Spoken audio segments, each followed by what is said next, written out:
તો ચલો મિત્રો, આપણે આવી ગયા છીએ સૌરાષ્ટ્રનું કાશ્મીર ગણાતા એવા મહુવામાં. શા માટે તેને સૌરાષ્ટ્રનું કાશ્મીર કહેવામાં આવે છે એ બધું આ વિડીયોમાં જોવા મળશે. આ ઉપરાંત માં ભવાનીના મંદિરના પણ દર્શન કરીએ અને ભવાની બીચ એવા મહુવાના રમણીય દરિયા કિનારાનો પણ આનંદ લઈએ.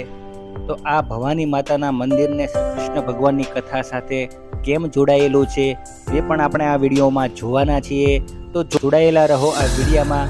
અને જો આપ નવા હો તો આ ચેનલ સબસ્ક્રાઇબ કરવાનું ભૂલતા નહીં. અને વિડીયો પસંદ આવે તો લાઈક અને કોમેન્ટ અવશ્ય કરજો.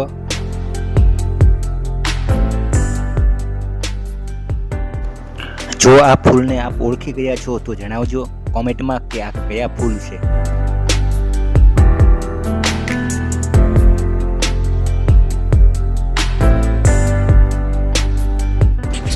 મંદિરમાં પ્રવેશતા જ સુંદર મજાની બજાર આવેલી છે. ઘણી બધી દુકાનો પણ છે.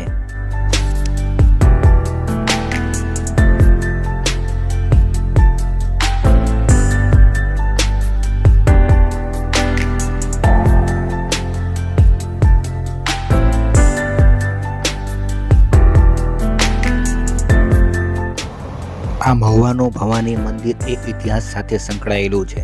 એમ કહેવાય છે કે આ સ્થળ જે કતપર ગામ છે ત્યાં પહેલાં રૂકમી રાજાની નગરી આવેલી હતી. અને કહેવાય છે શ્રી કૃષ્ણ ભગવાન અને રૂકમણી દેવી સૌપ્રથમ આ મંદિર જે સ્થળ પર આવેલું છે ત્યાં સૌપ્રથમ એમને મુલાકાત થઈ હતી. અને તેઓ પછી આગળ જઈ માધવપુરમાં તેમને વિવાહ કર્યા હતા. એટલે આ સ્થળ એ શ્રી કૃષ્ણ ભગવાન સાથે પણ જોડાયેલી એક નગરી છે.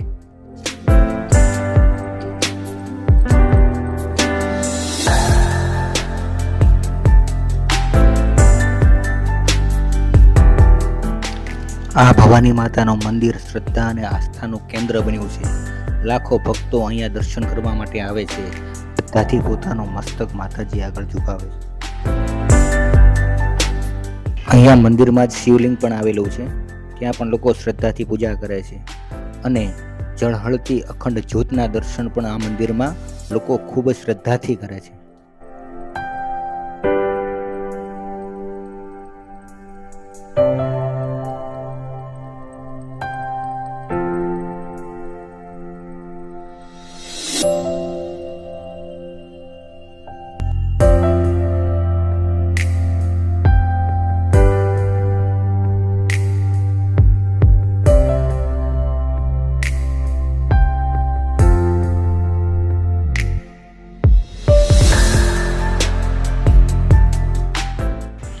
કહેવાય છે ને, ગુજરાતને સૌથી મોટો દરિયા કિનારો મળ્યો છે. એમાંય જો સૌરાષ્ટ્રના દરિયા કિનારાની વાત કરીએ તો સૌથી સુંદર દરિયા કિનારોમાંનો એક કિનારો એ ભવાની બીચ કહેવાય છે. અહીંયા લોકો સાંજે અને સવારે સનસેટ અને સનરાઈઝના દર્શન કરવા માટે આવે છે. અને દરિયાની શીતળ લહેરનો જે આનંદ ઉઠાવી રહ્યા છે એ આપ વિડીયોમાં જોઈ રહ્યા છો.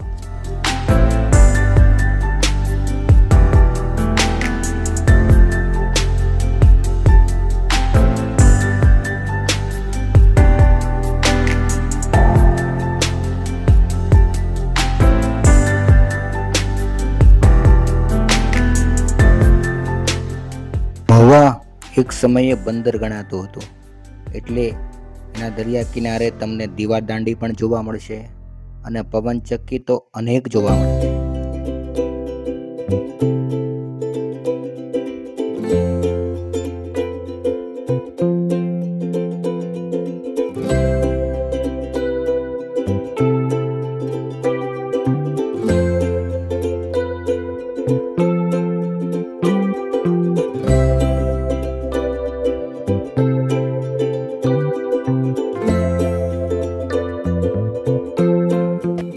મિત્રો, ખરેખર સૌરાષ્ટ્રનું કાશ્મીર ગણાતું મહુવા અદ્ભુત અને રમણીય સ્થળ છે.